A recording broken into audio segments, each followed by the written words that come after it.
So again, we have the derivatives of algebraic functions, but this time we're going to discuss the different derivative formulas. Okay,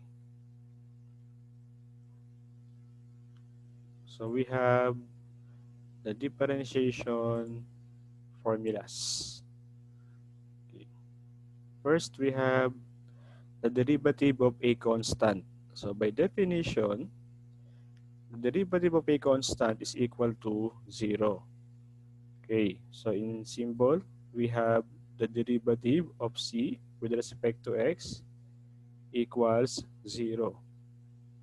Okay, sample tayo ng ilan lang. So, number 1, if y, say if y is equal to, say 5, and we're going to find the derivative or dy over dx.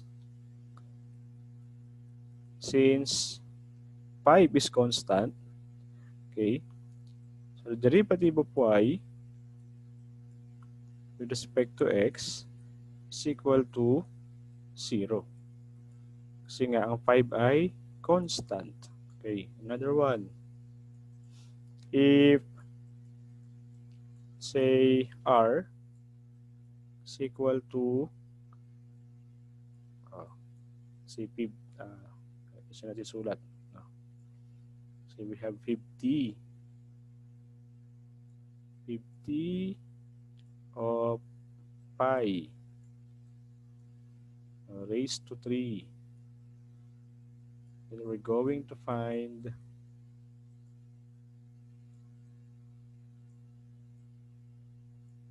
dr over, say, ds. Okay, so ito ay r as function na siya ng constant. Ano? So, kung may derivative ng r respect to s, since walang s dyan, meron ko lang a constant, diba 50, ang 50, ang pi ay constant. I-raise mo 1 sa anumang power yan, yan pa rin ay constant. So, ang derivative ng constant ay 0.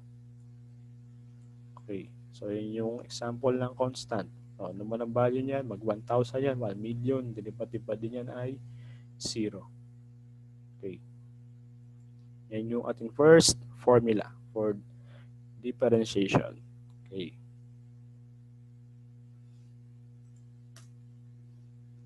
List natin.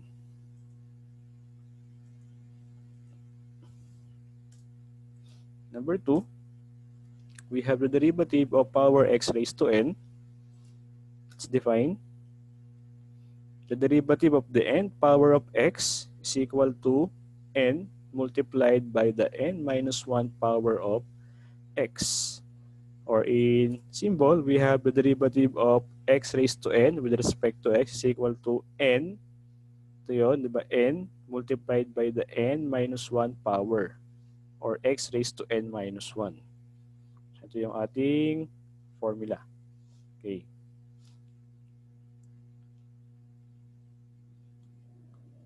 So dito, meron tong special case na ginagamit dito. So ang derivative ng x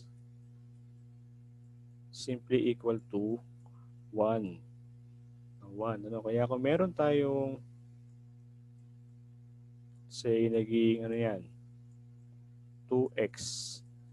Kung ano yung kanyang coefficient, yun ang kanyang derivative. So, 2.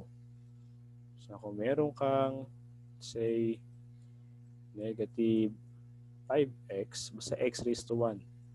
Kung ano yung coefficient, yun ang kanyang derivative. So, ang derivative niya ay negative 5. So, ganun siya. No? Special case ito. Derivative ng x raised to 1. So, if we have derivative of x, say, we're going to apply this formula, x. So, ang x, ang exponent nun ay 1, di ba? X raised to 1, kaya ang x lang siya. And applying this formula, we have n, di ba? 1 times x raised to 1 minus 1. And we will have 1 times x raised to 0. Diba sa ating math, any number raised to 0 is equal to 1. So ito ay 1. We will have 1 times 1. Kaya meron tayong 1.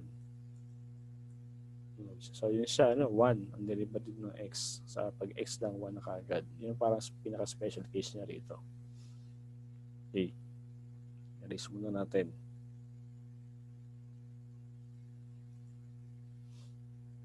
Then another one, the derivative with respect to x of a constant times the n power of x raised to n, simply equal to n times c. Multiply mo lang n sa yung constant. X raised to n minus 1. So, ganun lang, mangyayari. Pag meron constant na c, multiply mo lang yung constant sa n. It will be our derivative. Okay. Sample tayo. So, number 1. So, we're going to find, okay. So, find the derivative of the following. So, derivative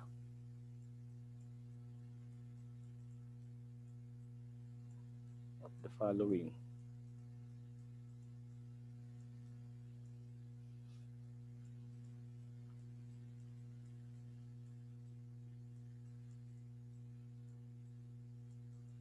Okay.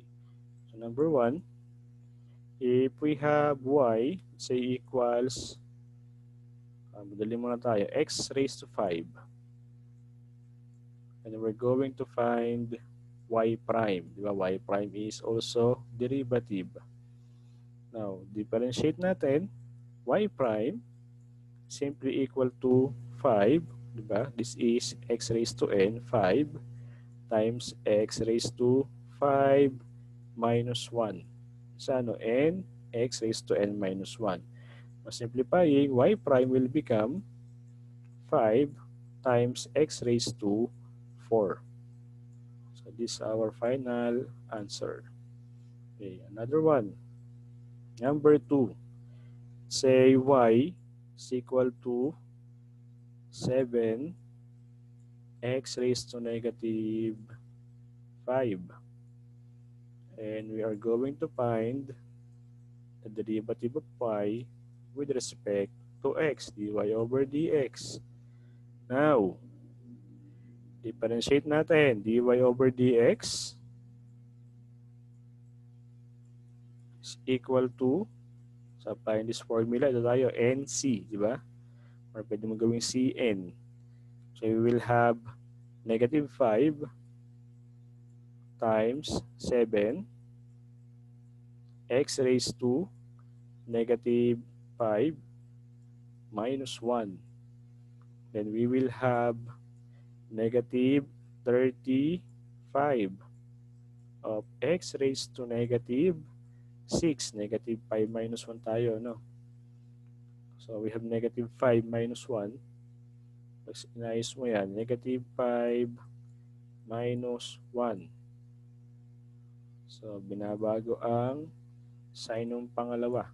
Then pupunta ka ng addition. Negative 5 plus negative 1, we have negative 6. Okay, or simplify mo yan. Negative 35 times 1 over x raised to positive 6. Then, dy over dx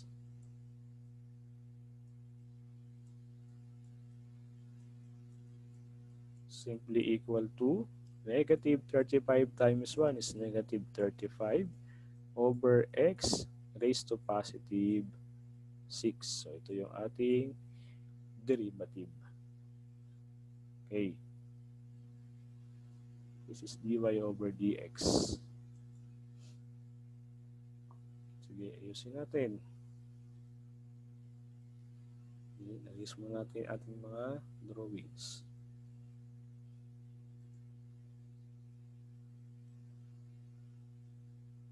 Ito yung second formula, no? Nagamit din.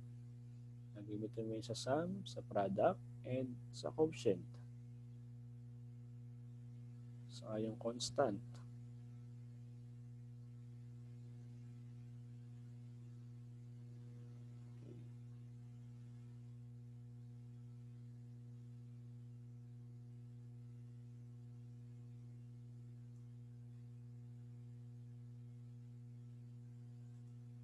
Okay, number 3.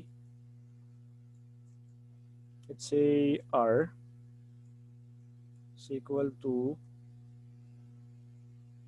gawin natin 5. Then square root of t. Okay, t. Then we're going to find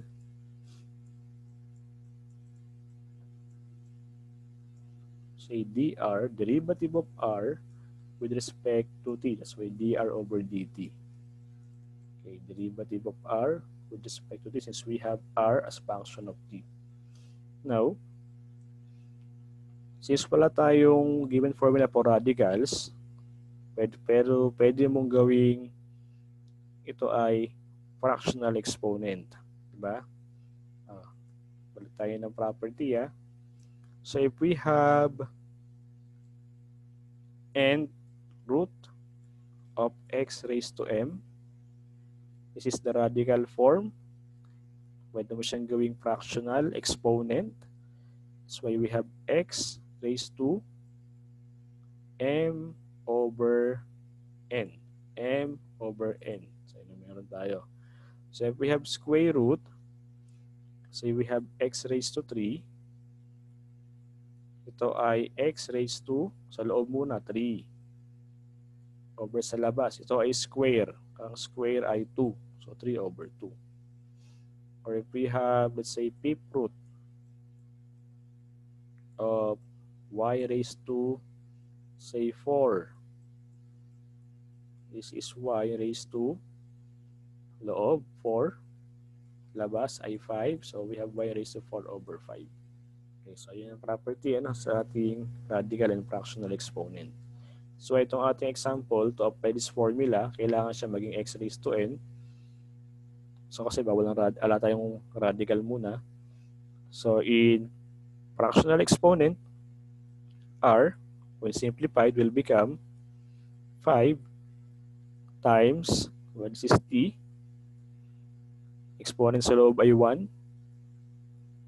Sa labas, square root kasi yan. 1/2. Okay, so 5t raised to 1/2. Then, applying this formula, pwede na tayo mag-apply nito. Raised to n na yan, n. 1/2. And we will have dr over dt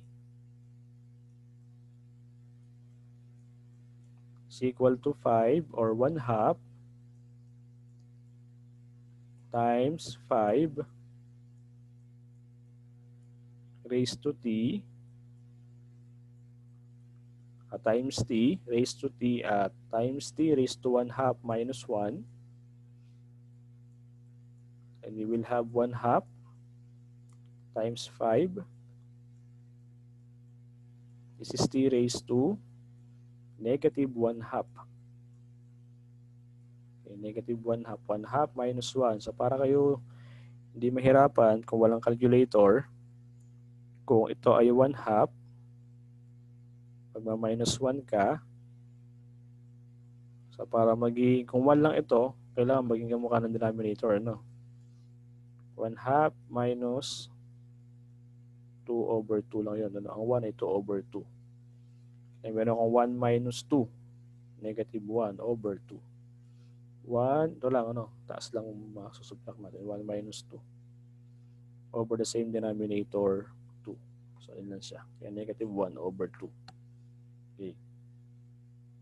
Erase natin to.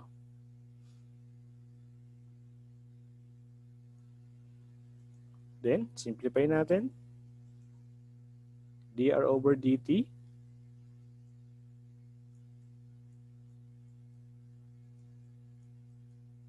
now equal to, this is 1/2 times 5. So, para ma-simplify pa yan, negative exponent yan, gagawin natin positive exponent, reciprocal lang, ano? 1/t. 1/t, then exponent, magiging positive na yan. 1/t raised to positive 1/2. So, doon tayo sa taas, no? Multiply yan taas. 1 times 5 times 1, so we have 5 for our numerator. And for our denominator, 2, saka yung t. Kaya 2t raised to 1/2. Or, this is our dr/dt.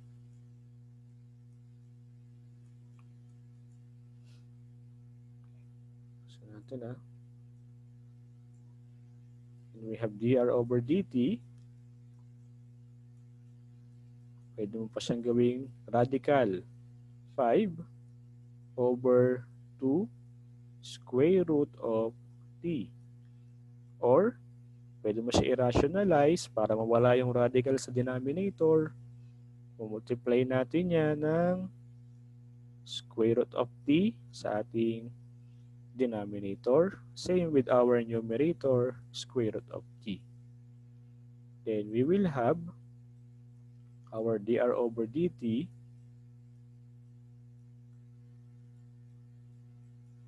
as 5 square root of t over 2 square root of t times square root of t is equal to t. So we have 5 square root of t all over over 2 times t. This is dr/dt. So yun yung derivative ng power x raised to n. Pagka naka-radical, gagawin nating fractional exponent. Okay, para ma-apply natin yung power x raised to n. Isa pa. Okay, erase muna natin ulit. Ito yung property na paggagawin yung fractional exponent.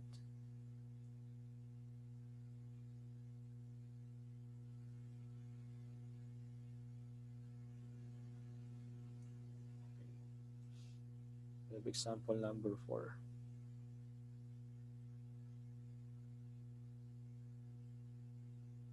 Well, ito na lang to, para itong mga basic examples, kaya lang dun tayo sa concept ng algebra din. So, gumagamit tayo ng different principles ng algebra para ma-simplify. Okay. Another one, wala tayong formula, but when simplified, we will arrive at power x raised to n. Say number 4. If we have, let's say, y equals, say, 3 over x raised to, say, 7, we are asked to find the derivative of y with respect to x. Since wala naman tayong itong formula pa na quotient at yan ay x lang, pwede mo siyang itaas. Okay, yun ang property na pag tinaas mo, yung exponent, mababago ang sign. Diba? When simplified, sa ating algebra, this is 3. Kaya angat mo yung x, may iba exponent, mare-reverse, magiging negative 7 na siya. So makikita mo, yan ngayon ay x raised to n. So applicable na yung power x raised to n. Now, differentiating, we will have the derivative of y with respect to x. So we have negative 7, baba yung n, times 3, x raised to negative 7 minus 1. So our dy over dx will become negative 21, 7 times 3. Then x raised to, ulit negative 7, tayo, negative 7 minus 1. So we're going to change the sign of the subtrahend, yung pangalawa, minus. Proceed tayo sa addition. Negative 7 plus negative 1 is negative 8. So we have x raised to negative 8. Then, para ma-simplify yan, kailangan maging ano siya, positive exponent. So our dy over dx is now equal to negative 21. Ito ay re-reciprocal natin. 1 over x raised to positive 8. O 1 over nyo lang, ano? 1 over x raised to positive 8 na siya. Or dy over dx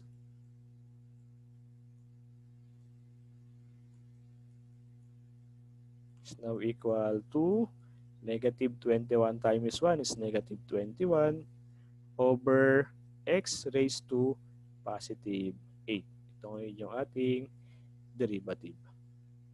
Okay, so yan, ano, isa pa yan. Pag meron kang variable lang, ano, x lang sa denominator, pwede mo siyang iangat.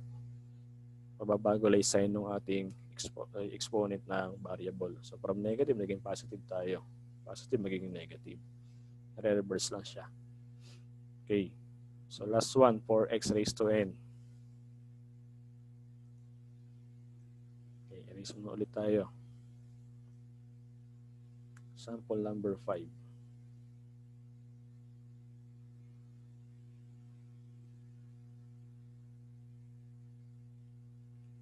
Paghaluin natin yung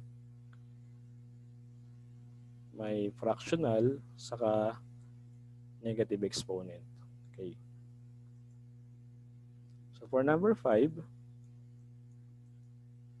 say we have y equals 3 over, let's say, cube root. Teka, ayos natin sulat. 3 over cube root of, let's say, x squared. X squared. And then we're going to find the derivative. So find dy over dx.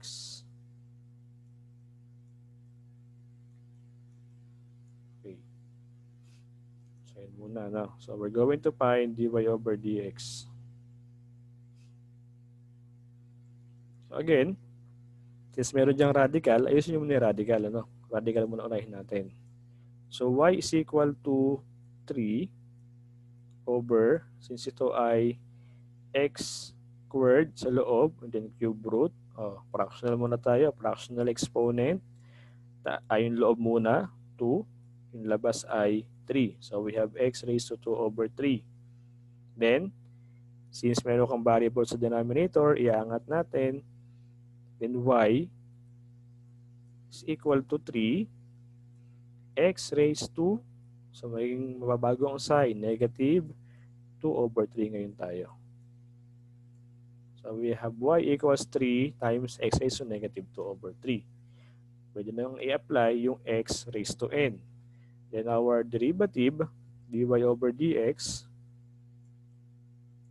differentiate na natin, dy over dx is equal to negative 2 over 3 yung n natin, negative 2 over 3 times ito yung 3 x raised to negative 2 over 3 minus 1.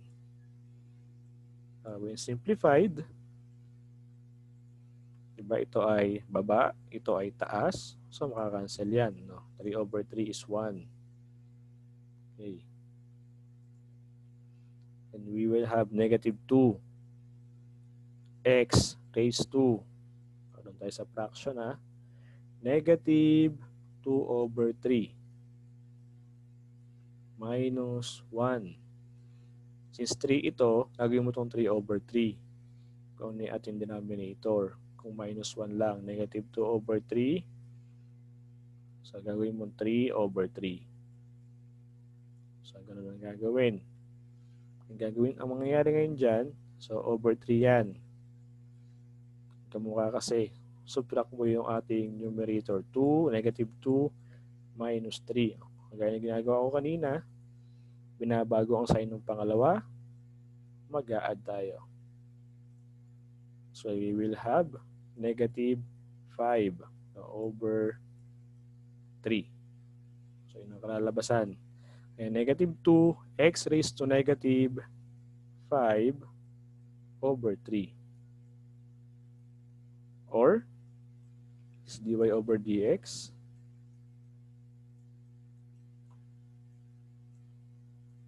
Dy over dx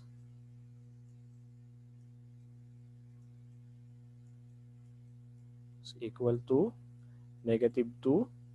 Para ma-simplify yan, magwa 1 over tayo. 1 over x raised to 5 over 3. Okay. Or, negative 2 times 1 is negative 2 over x raised to 5 over 3. Or pwede mo yan gawing radical ulit. It's dy over dx. Dy over dx. Balik mo na radical. Negative 2 over cube root no? Cube root. Labas yung denominator. Kaya 3 cube. X raised to 5. Okay, ang x raised to 5 ay pwede pang i-simplify. Simplify pa natin. Dy over dx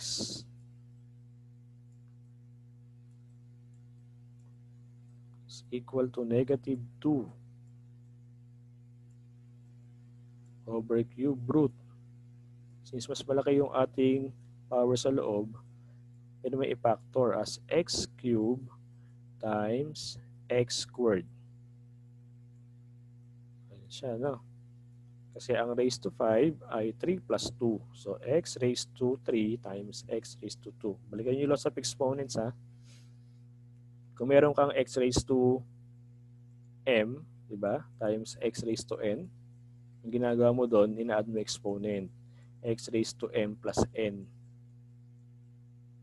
Kaya kung meron kang x raised to 5, pwede mo siyang gawing x raised to 3 plus 2. Kaya pwede mong gawing x raised to 3 times x raised to 2 or x squared. Kaya siya naging 5. Ba't 3 and 2? Kasi cube root ka. No, cube root. So kailangan, since pwede mong i-break yung 5 into 3 and 2, 3 kasi ang kailangan natin para ma-simplify.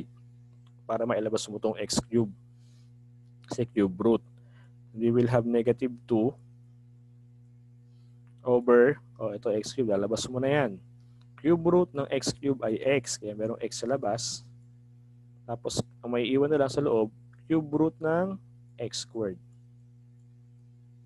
So, yun siya, pinaghiwalay lang, pinaghiwalay natin. So, ganun. So, ito yung ating dy over dx.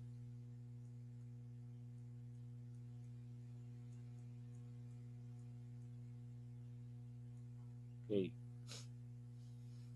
Yung kasi yung property ng ng radical, pwede mo siyang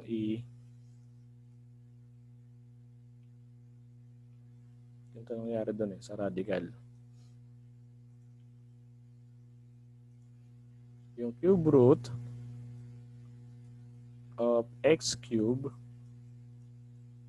times x squared ay pwede mong gawing cube root of x cube times cube root of x squared.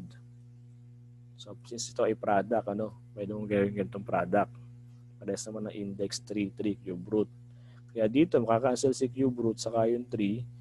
So, meron ko na lang x times cube root of x squared. So, yun, yun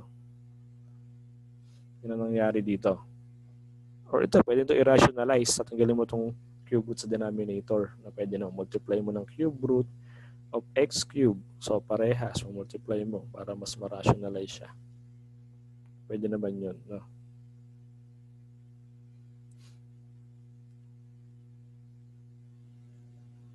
Okay, ito yun. So, ito ngayon yung derivative of a power x raised to n. Okay. Erase muna natin ito. Other form ng answer nito, ano? When radical was eliminated in our denominator, so ganito mangyayari. Other form, tingnan natin. Ano mangyayari sa other form yan.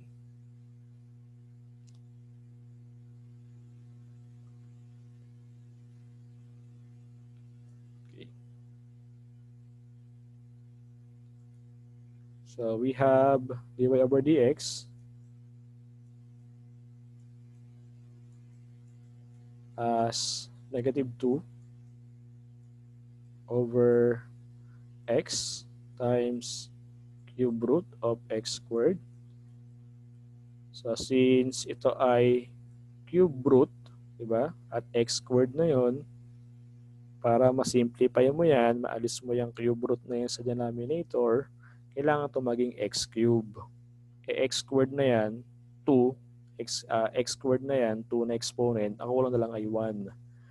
So multiply mo na to ng cube root of x. Cube root of x.